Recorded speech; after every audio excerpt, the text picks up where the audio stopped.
नमस्कार दोस्तों, स्वागत है आप सभी का हमारे न्यूज 20 टीवी पर।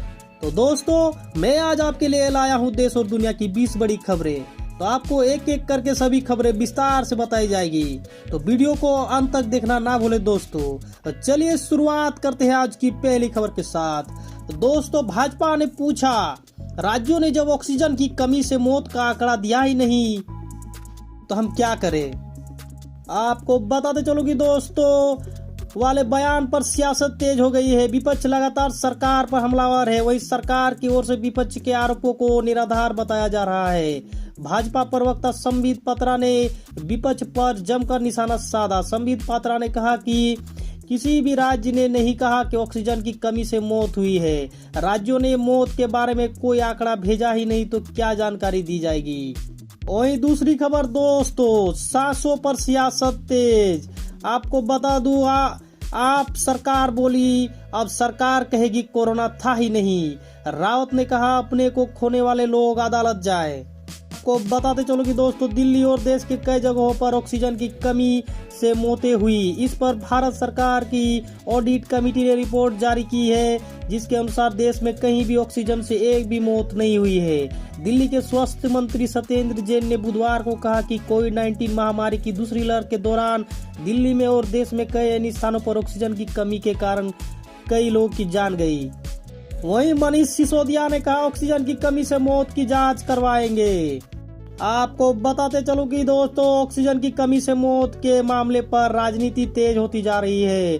बीजेपी के संबित पात्रा के बाद अब दिल्ली के उप मुख्यमंत्री मनीष सिसोदिया ने पलटवार करते हुए कहा है कि केजरीवाल को बुरा भला बोलने से केंद्र सरकार के पाप नहीं धुलेंगे। वहीं अब मोदी को घर में चुनौती देगी ममता। गुजरात में लगे पोस्टर 2024 के लिए आज फूकेगी बिगुल। आपको बताते चलो कि बंगाल विधानसभा चुनाव में भारी बहुमत हासिल करके लगातार तीसरी बार मुख्यमंत्री बनी ममता बनर्जी की नजरें अब दिल्ली पर है। तृणमूल कांग्रेस देश भर में अपनी उपस्थिति दर्ज कराने की कोशिश में जुट गई है। वहीं अब देश भर में छाने वाली है ममता बनर्जी की टीएमसी। बड़ी बड़ी स्क्रीन पर दिखेगी बंगाल की सीएम। आपको बताते चलो कि दोस्तों, पश्चिम बंगाल में शानदार जीत दर्ज कर फिर से सीएम की कुर्सी संभालने के बाद ममता बनर्जी अब सूबे से बाहर निकलकर पूरे देश में अपनी पार्टी को फैलाएंगी। इसके लिए पार्टी ममता बनर्जी की तस्वीरों को देश के अलग अलग हिस्सों में बड़ी बड़ी स्क्रीनों पर दिखाएगी। सीएम ममता बनर्जी की और भी कई योजनाएं हैं। वहीं नवजोत सिंह सिद्धू 62 विधायकों के साथ ब्रेकफास्ट पॉलिटिक्स। पंजाब कांग्रेस के नए कैप्टन का शक्ति प्रदर्शन। आपको बताते चलो कि दोस्तों, पंजाब प्रदेश अध्यक्ष पद पर ताजपोशी के बाद नवजोत सिंह सिद्धू लगातार कांग्रेस विधायकों और नेताओं से मुलाकात कर रहे हैं। पिछली 2 दिन में वह अधिकतर पार्टी विधायकों और मंत्रियों से मिले। इसी के साथ अमृतसर जाने के रास्ते जिस तरह से पार्टी कार्यकर्ता और स्थानीय नेताओं ने उन पर प्यार लुटाया, इससे जाहिर है कि नवनियुक्त पंजाब कांग्रेस अध्यक्ष ने केडर के बीच अपनी स्थिति मजबूत कर ली है।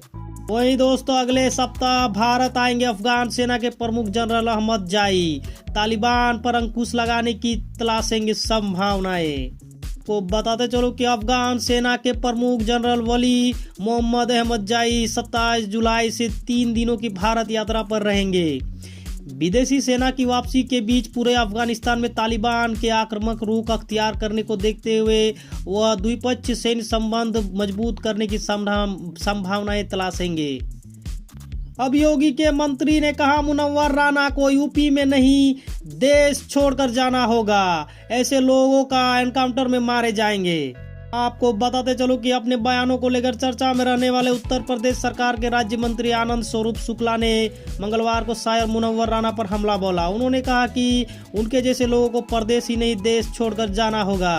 वैसे लोग एनकाउंटर में मारे जाएंगे जो भारत के खिलाफ खड़े होंगे। वही एक बड़ी खबर दोस्तों, राजस्थान में कांपी धरती। बीकानेर में भूकंप के तेज झटके। रिएक्टर स्केल पर 5.3 मापी गई तीव्रता। मेघालय और लद्दाख में भी कांपी धरती। आपको बताते चलो कि राजस्थान के बीकानेर में बुधवार सुबह भूकंप के तेज झटके महसूस किए गए। रिएक्टर स्केल पर इसकी तीव्रता 5.3 मापी गई है।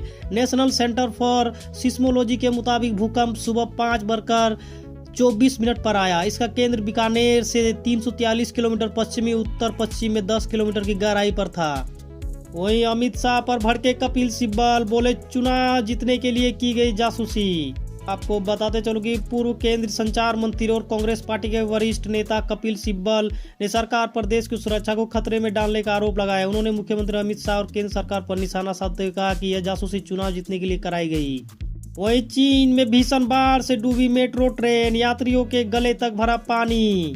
आपको बताते चलो कि चीन के हेनान प्रांत में भारी बारिश से भीषण बाढ़ आ गई है और अब तक 12 लोगों की मौत हो गई है। यही नहीं, करीब 1 लाख लोगों को सुरक्षित स्थानों पर पहुंचाया गया है। इस बीच चीन के बड़े बाढ़ के कई खौफनाक वीडियो सोशल मीडिया में शेयर किए जा रहे हैं।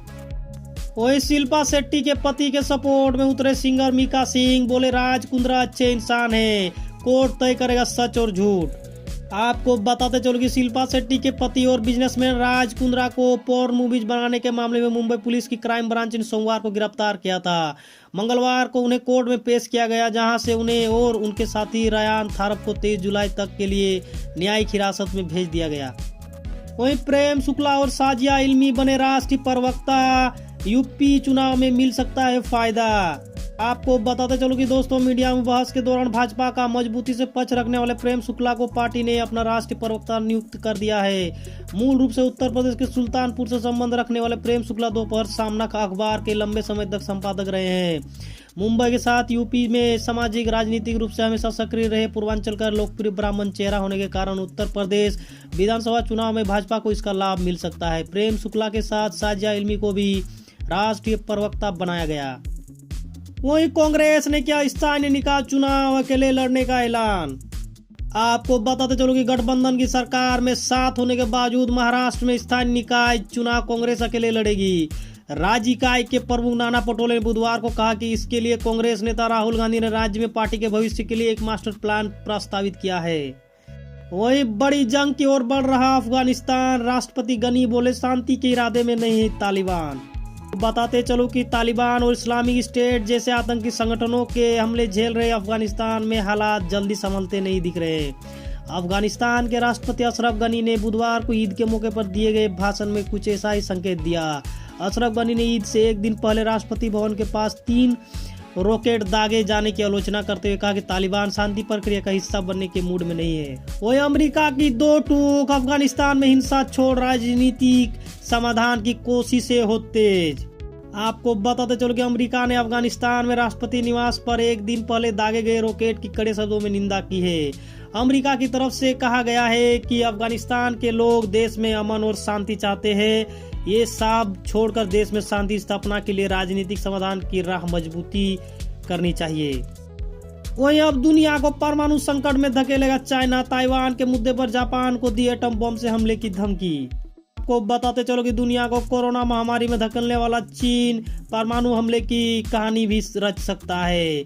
चीन ने ताइवान मुद्दे को लेकर जापान पर परमाणु हमले की धमकी दी है। चीन की कम्युनिस्ट पार्टी ने एक वीडियो जारी किया है जिसमें कहा गया है कि अगर जापान ताइवान की मदद करने की गलती करता है तो उस पर परमाणु बम से हमला किया जाएगा। वहीं अंतरिक्ष से लौटकर जेफ बेजोस ने ग्राहकों और कर्मचारियों का किया शुक्रिया, कहा आपके पैसों से हुआ ये संभव। आपको बताते चलो कि जेफ बेजोस ने कहा मैं अमेजोन के हर एक कर्मचारी और हर एक अमेजोन ग्राहकों को धन्यवाद देना चाहता हूं क्योंकि आप लोगों ने इस सब के लिए भुगतान किया है। अमेजोन ग्राहकों के पैसे से बेजोस के अंतरिक्ष उड़ान का भुगतान किया गया। कर्मचारियों ने थोड़ा अलग तरीके से भुगतान किया। वही भारत से हार के बाद मैदान पर ही भिड़े श्रीलंकाई कोच और कप्तान। को बताते चलो कि पहले सूर्य कुमार यादव और फिर दीपक चहरसदों की मदद से टीम को ये जीत मिली। हालांकि इस बात में बिल्कुल भी संदेह नहीं है कि दूसरे वनडे में अधिकतम समय श्रीलंका टीम का पड़ला भारी था। इस दौरान श्रीलंकाई टीम के coach Mickey Arthur dressing room में बैठे हुए काफी खफा नजर आए और जब मैच खत्म हुआ तो उन्होंने मैदान पर ही श्रीलंकाई कप्तान दासून सनका के साथ भिड़ने में देर नहीं लगाई। दोस्तों आज के लिए बस इतना ही। दोस्तों अगर हमारी वीडियो पसंद आए तो वीडियो को लाइक करें, शेयर करें और सब्सक्राइब करें। दोस्तों इस तरह का डेली न्यूज अपडेट पाने के लिए बेल आइकन को जरूर दबाएं। नमस्कार, आदाब, सत श्री अकाल, जय हिंद, जय भारत।